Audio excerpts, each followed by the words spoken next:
जय श्री राम, जय हनुमान। सही बच्चों को, जैसे कि आप सभी ने अभी क्लास 12th के एग्ज़ाम दिए हुए हैं। अभी बड़े सारे बच्चों के दिमाग में ये चल रहा होगा कि क्लास 12th के बाद हम क्या करें। क्लास 12th के बाद बहुत सारे आपको अपॉर्चुनिटी, बहुत सारे ऑप्शन आपको मिलेंगे, लेकिन बड़े सारे बच्चे कन्फ्यूज़ होते हैं कि हम क्या करें क्या नहीं करें, कौन सी फील्ड में जाएं, कौन सी फील्ड में ना जाएं। हम वो फील्ड चूज़ करना चाहते हैं जिसका कि फ्यूचर में स्कोप हो। तो मैं आपको थोड़े बहुत हिंट दे देता हूँ और आप भी कहीं सर्च करके किसी बड़ों से पूछ के क्या करना है क्या नहीं करना है तो आप ज़रूर कंफर्म करें, क्योंकि इस टाइम जो आपने स्टेप उठाया होगा वो आपका टिल फ्यूचर तक आप उसी को लेकर चलोगे। क्योंकि 10th का अलग मीनिंग है, 12th का अलग मीनिंग है, आफ्टर 12th जो कोर्स चूज़ करते हो उसका अलग मीनिंग आ जाता है। ऐसा नहीं है कि ये चीज़ें कहीं ना कहीं एक कनेक्टिविटी में जुड़ी हुई हैं कि आज जो आप करोगे कल को उसी प्रोफेशन में परफेक्ट बन के आपको वही जॉब मिलेगी, ऐसा नहीं है। तो जो भी चूज़ करिए सोच समझ के चूज़ करिए, जिसमें आपका एम हो, जिसमें आपका इंटरेस्ट हो, जो आप करना चाहते हो उसको बड़े प्रॉपर तरीके से, बड़े अच्छे तरीके से सोच समझ के स्टेप उठाइए, ना कि घर वालों का पैसा खर्च करवाइए। क्योंकि बड़ी बार हम क्या करते हैं, कुछ ऐसी वैसी चीज़ों में चले जाते हैं और एंड में घर वालों को कोसते हैं कि यार क्या करवाया आपने, जहाँ हम ये बोलते हैं कि आज हमने ये किया तो सारे साल वेस्ट हो गए हमारे। तो सोच समझ के स्टेप उठाइए। देखो, अगर आप कहीं 12th में नॉन मेडिकल बैकग्राउंड से अगर आप बिलोंग करते हो, ठीक है, नॉन मेडिकल, तो आप नॉन मेडिकल जहाँ मेडिकल फील्ड से अगर बिलोंग करते हो तो आगे आप बीएससी करो। अगर आर्ट्स से बिलोंग करते हो तो आप बीए कर लो। क्योंकि आर्ट्स से अगर आप बिलोंग करते हो तो इसके आगे ऑप्शन बड़े सारे आ जाते हैं। आप बीए कर सकते हो, बीसीए कर सकते हो, कंप्यूटर एप्लीकेशन कहते हैं बीसीए को। आप होटल मैनेजमेंट कर सकते हो, ठीक है। आप ये सारे कोर्स करके ना, इसमें से देखो 12th के बाद जो बच्चे डिप्लोमा में सर्टिफिकेट के पीछे पढ़ते हैं ना, आई थिंक उनको इनके पीछे नहीं पढ़ना चाहिए। फर्स्ट ऑफ ऑल अपनी ग्रेजुएशन को कंप्लीट करना चाहिए, क्योंकि अगर आपकी ग्रेजुएशन कंप्लीट होगी तो ग्रेजुएशन के बेस पे आप बड़े सारे आपको चांस मिलेंगे गवर्नमेंट जॉब में अप्लाई करने के लिए। तो आप बोलोगे अगर हम आर्ट्स बैकग्राउंड से हैं तो हम क्या कर सकते हैं। आप जेके एसएसबी कितने सारे एग्ज़ाम कंडक्ट कराती है, आप वो एग्ज़ाम दे सकते हो, ठीक है। चाहे अकाउंटेंट असिस्टेंट का हो, चाहे फाइनेंस का हो, जेके एसएसबी एसआई का हो, जेके पीएससी हाई कोर्ट का, इवन बहुत सारे एग्ज़ाम हैं जो आप दे सकते हो, ठीक है। एसएससी के अंडर बड़े सारे एग्ज़ाम आते हैं वो दे सकते हो। यूपीएससी की प्रिपरेशन कर सकते हो, सिविल सर्विस में जा सकते हो आप। उसके बाद अगर कॉमर्स की बात करें, ठीक है, कॉमर्स बैकग्राउंड वाले बच्चे बीसीए कर सकते हैं, बीबीए कर सकते हैं, बीसीए कर सकते हैं और क्या कर सकते हैं, बीबीए कर सकते हैं, यानी कि बिजनेस के रिलेटेड। तो इससे वो चार्टर अकाउंटेंट का, ठीक है, कंपनी सेक्रेटरी का, कॉस्ट मैनेजमेंट अकाउंटेंट का, या बीकॉम करते हैं बड़े सारे बच्चे, एमबीए करते हैं, बीकॉम के बाद एलएलबी के कुछ कोर्स करते हैं बच्चे। तो ये कोर्स कॉमर्स वाले आगे कर सकते हैं। बात करें फिजिक्स केमिस्ट्री और मैथ जिन बच्चों का क्लास 12th में है, यानी कि नॉन मेडिकल के जो स्टूडेंट है वो क्या कर सकते हैं, वो बीटा कर सकते हैं। बड़े सारे बच्चे मेरे स्टूडेंट हैं, बाहर से कर रहे हैं, शिमला से कर रहे हैं, कोई बीएससी कर रहा है, कोई बीटा कर रहा है इंजीनियर की फील्ड में। क्योंकि बीएससी अगर करोगे उस पर एमएससी कर सकते हो आप। बीटेक जो बच्चे करते हैं वो सिविल, मैकेनिकल, सॉफ्टवेयर, जे इसमें से कोई प्रोफेशन को चूज़ कर सकते हैं, ठीक है। बाकी आईआईटी के फील्ड में बड़े एक अच्छे से जा सकते हैं।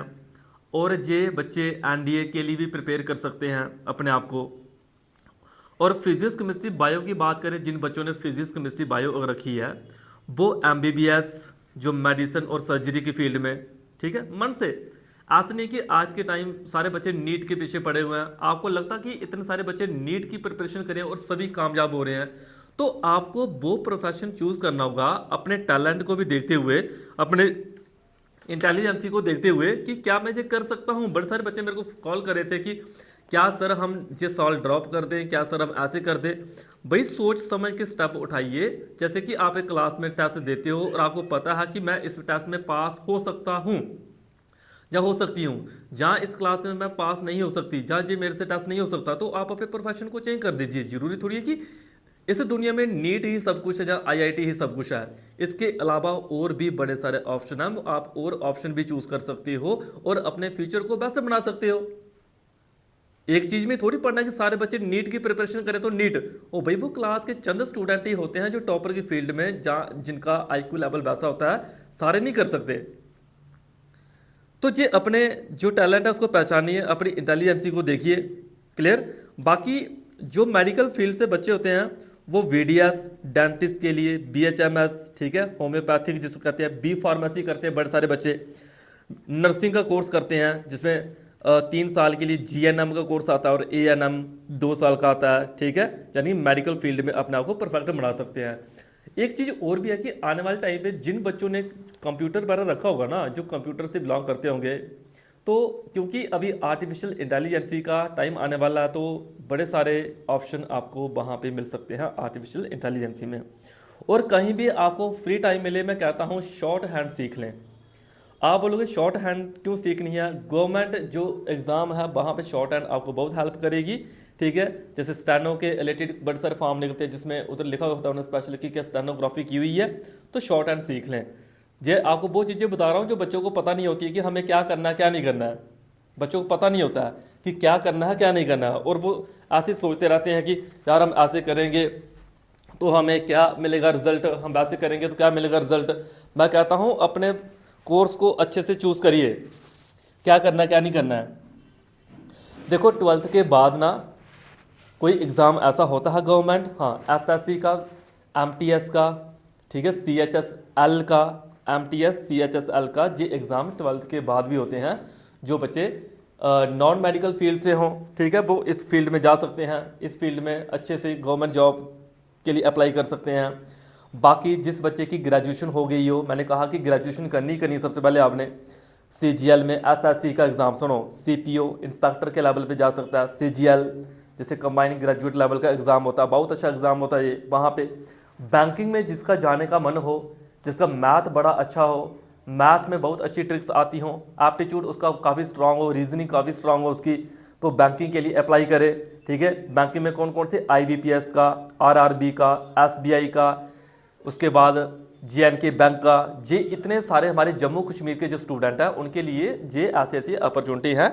और इन बैंकों में भी क्लैरिकल की पोस्ट पे, पीओ की पोस्ट पे, एसओ की, एस असिस्टेंट जे पोस्टों पे जा सकते हैं। आरबीआई ग्रेड बी का और साबी का, security exchange board of India, grade A का एग्ज़ाम होता है। देखो यूपीएससी का एग्ज़ाम ग्रेजुएशन करने के बाद, वो चाहे मेडिकल, चाहे नॉन मेडिकल, चाहे कॉमर्स, चाहे आर्ट्स, कोई भी स्टूडेंट हो वो इस एग्ज़ाम को दे सकता है। इसके अंडर आईएएस टॉप लेवल का, आईपीएस, आईएफएस, आईईएस, इस तरह के आप एग्ज़ाम क्रैक कर सकती हो, जिसकी प्रिपरेशन आपको ग्रेजुएशन करते टाइम ही करना स्टार्ट करना पड़ेगी। तब जाके आपको उनके बेसिक कंसेप्ट, एनसीईआरटी के कंसेप्ट, उसके बाद जीके के, रीजनिंग के, उसके बाद पॉलिटी के, हिस्ट्री के, जियोग्राफी के, हर एक सब्जेक्ट के जे क्लैरिटी आपको मिलेगी। तो ये आपको प्रिपरेशन एक टाइम पे ही करना होती है, ये नहीं है कि जब कोई एग्ज़ाम आने वाला है तब आप प्रिपरेशन स्टार्ट करोगे, फिर नहीं। डिफेंस का कोई प्रिपरेशन करना चाहता हो अग्निवीर के थ्रू, ठीक है, सीडीएस आएगा, सीडीएस का अच्छा एग्जाम है, सीडीएस का, एनडीए का, एफकैट का, ग्रेजुएट लेवल ग्रेजुएशन करने के बाद एफकैट का एग्ज़ाम होता है। आप बच्चों को पता होना चाहिए, बहुत अच्छा एग्ज़ाम है, एफकैट एग्ज़ाम की प्रिपरेशन करें, कहीं भी यूट्यूब से कहीं भी कोचिंग लेके पढ़िए इसको अच्छे से, math, reasoning, GK, English strong करिए, तो आप इस एग्ज़ाम को क्रैक कर सकती हो। और इस एग्ज़ाम को क्रैक करके एक ऐसा पायलट भी आप जा सकती हो, ऐसा पायलट।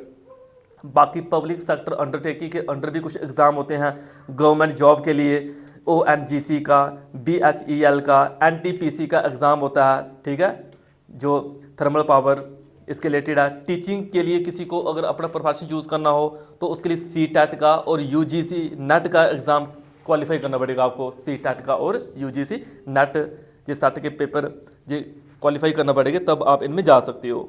तो आई थिंक कोई भी प्रोफेशन अगर आप चूज़ करोगे, ऐसा नहीं है कि वो प्रोफेशन आपका अच्छा नहीं है, बस उसी को अपना परफेक्ट बनाइए।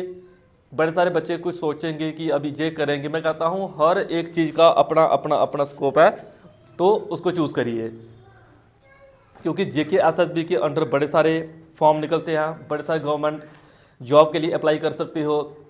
जेके एसएसबी कितने सारे एसएससी के अंडर, बैंकिंग के अंडर, उसके बाद जो पुलिस के, रेलवे के, उसके बाद बीएसएफ, आर्मी के रिलेटेड कितने सारे अपॉर्चुनिटी आपको मिलती हैं। बहुत सारा। और क्या लड़कियां क्या लड़के, हर कोई प्रिपेयर कर सकता है उसके लिए। बस उन जॉब के लिए क्या क्या क्वालिफिकेशन आपकी चाहिए, उस क्वालिफिकेशन के अकॉर्डिंग ही आप 12th के बाद चूज़ करिए अपना कोर्स। क्योंकि अगर आप ऐसा कोर्स चूज़ करोगे तो फ्यूचर में भी आपको पता चलेगा कि आज हमने जो डिसाइड किया था, ठीक है, आज हम जहाँ जहाँ पे पहुँचे हैं, तो कल जो हमारी सोच थी उसने हमें जहाँ पे लेके लाया है। तो सोच समझ के 12th के बाद कोर्स चूज़ करिए, किसी के कहने पे नहीं कि उसने ऐसे कहा उसने वैसे कहा। जहाँ कोई कह रहा है कि मुझे नीट का ही करना है, मुझे आईआईटी का ही करना है, मुझे जे अभी कुछ कोर्स करने के लिए चले जाना है, मुझे ऐसे करना है, सोच के बड़े अच्छे से। बाकी अगर आप चाहते हो कि कुछ स्पेशल के लिए अगर कोई कोर्स के बारे में मैं आपको नॉलेज दूं, एक प्रॉपर वीडियो बनाऊं, तो उसके लिए बताइए। क्योंकि ये तो मैंने ऊपर ऊपर से आपको हिंट दिया है कि आप क्या क्या कर सकती हो। अगर आर्ट्स फिर बैकग्राउंड से हो तो क्या कर सकते हो, कॉमर्स से हो तो क्या कर सकते हो, उसके बाद साइंस और बायो की बैकग्राउंड से हो तो क्या कर सकते हो। ठीक है, बाकी मैंने उसके बाद बताया कि आफ्टर 12th इन कोर्स को कंप्लीट करने के बाद कहाँ कहाँ जॉब आप ले सकते हो, क्या क्या जॉब के लिए आपकी एलिजिबिलिटी जो क्राइटेरिया कैसे कैसे बढ़ेगा, कहाँ कहाँ जा सकते हो आप। तो उसके लिए आपको जो बेसिक नॉलेज होना जरूरी है, जो कि हमें भी नहीं पता था जब हम 12th में पढ़ते थे। बस किसी के कहने पे वो चूज़ कर लिया, किसी के कहने में वो चूज़ कर लिया। तो ये एक आपको पता होना चाहिए। ओके, कुछ और कुछ पूछना होगा आप मेरे को मैसेज करिए, मुझे पूछिए। ठीक है, जय श्री राम।